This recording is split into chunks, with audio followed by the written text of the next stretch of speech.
Your treasures selection this week is a realistic fiction story, which it's made up, but that means it could have really happened. And you are focusing on inferencing, so we're using clues to figure out what really happened without them coming out and telling us what exactly happened. Your story is called My Diary From Here to There by Amanda Irma Perez.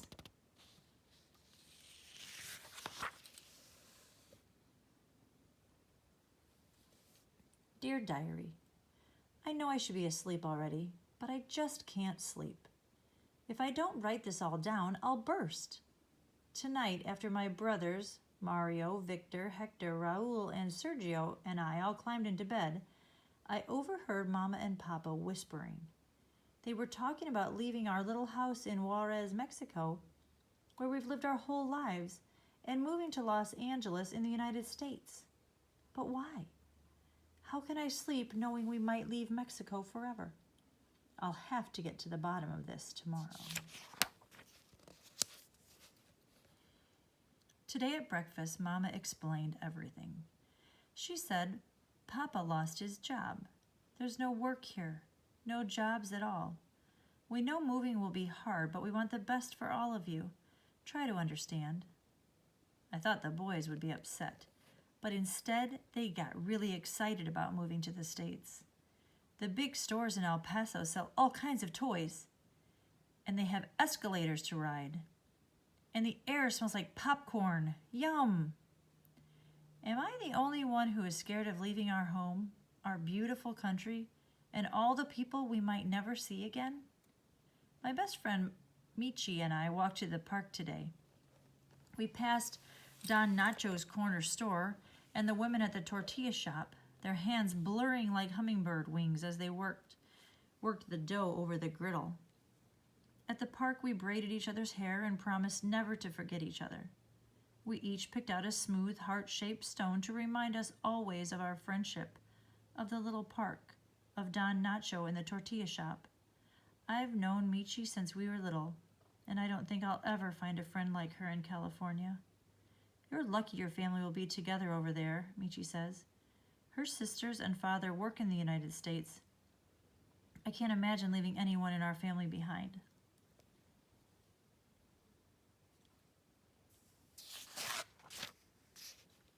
Okay, diary, here's the plan. In 2 weeks, we leave for my grandparents' house in Mexicali, right across the border from Calexico, California. We'll stay with them while Papa goes to Los Angeles to look for work. We can only take what will fit in fit in the old car Papa borrowed. We're selling everything else. Meanwhile, the boys build cardboard box cities and act like nothing bothers them. Mama and Papa keep talking about all the opportunities we'll have in California. But what if we're not allowed to speak Spanish? What if I can't learn English? Will I ever see Michi again? What if we never come back?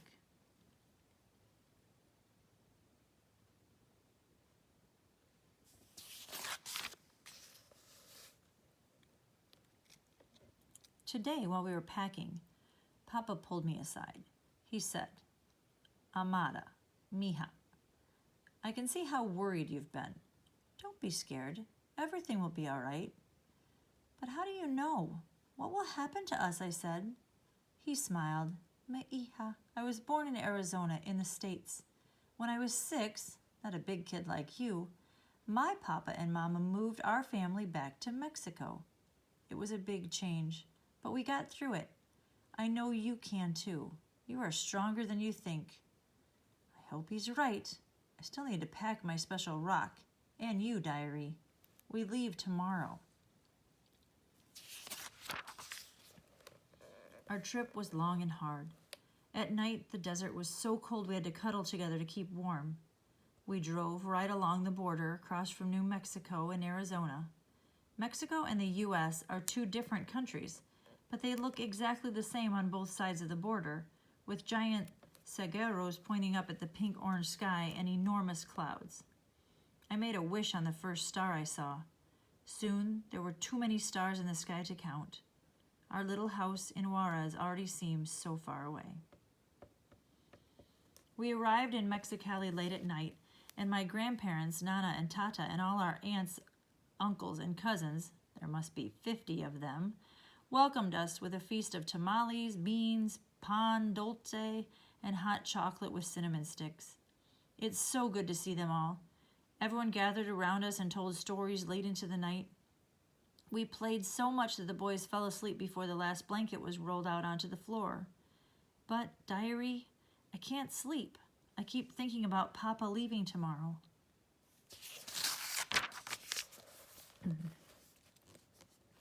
Papa left for Los Angeles this morning.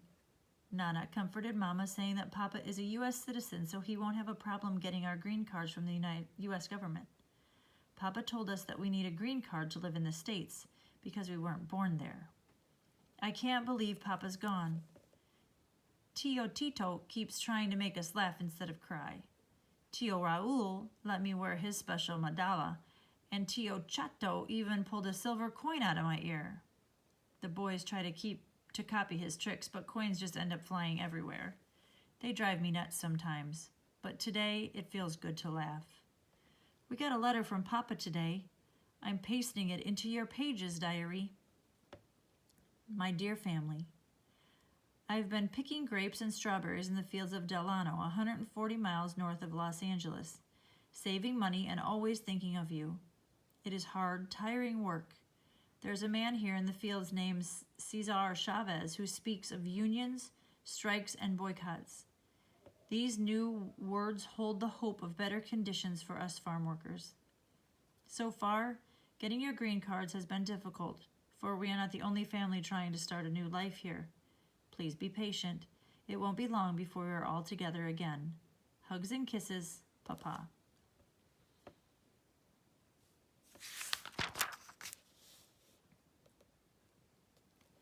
I miss Papa so much. It feels like he left ages ago. It's been tough to stay hopeful. So far, we've had to live in 3 different houses with some of Mama's sisters. First, the boys broke Tia Tucha's jewelry box and were so noisy she kicked us out. Then, at Nana's house, they kept trying on Tia Nina's high heels and purses. Even Nana herself got mad when they used her pots and pans to make music. And they keep trying to read what I've written here and to hide my special rock. Tia Lupe finally took us in, but where will we go if she decides she's had enough of us? Finally, Papa sent our green cards. We're going to cross the border at last. He can't come for us, but will meet us in Los Angeles. The whole family is making a big farewell dinner for us tonight. Even after all the trouble the boys have caused, I think everyone is sad to see us go. Nana even gave me a new journal to write in for when I finish this one. She said, never forget who you are and where you are from. Keep your language and culture alive in your diary and in your heart. We leave this weekend. I'm so excited I can hardly write. My first time writing in the USA. We're in San Ysidro, California, waiting for the bus to Los Angeles.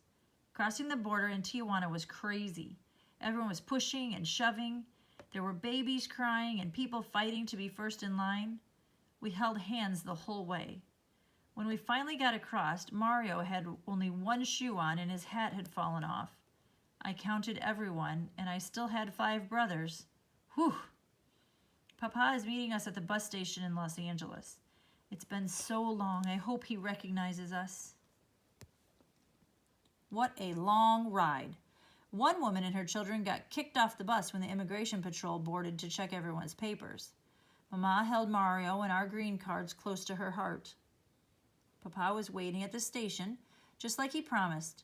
We all jumped into his arms and laughed, and Mama even cried a little. Papa's hugs felt so much better than when he left us in Mexicali. I wrote to Michi today. Dear Michi, I have stories for you. Papa found a job in a factory, and we're living in a creaky old house in El Monte, east of Los Angeles. It's not at all like Juarez. Yesterday, everything started shaking, and a huge roar was all around us. Airplanes right overhead. Sometimes freight trains rumble past our house like little earthquakes. Every day I hold my special rock and I think about home, Mexico, and our walks to the park. Papa says we might go back for the holidays in a year or two. Until then, write me. Missing you, Amada Irma. Well, diary, I finally found a place where I can sit and think and write. It might not be the little park in Juarez, but it's pretty. You know, just because I'm far away from Juarez and Michi and my family in Mexicali, it doesn't mean they're not here with me. They're inside my little rock. They're here in your pages and in the language that I speak, and they're in my memories and my heart. Papa was right. I am stronger than I think. In Mexico, in the States, anywhere. P.S. I've almost filled this whole journal and I can't wait to start my new one. Maybe someday I'll even write a book about our journey. There's some diaries of people. The author's purpose here.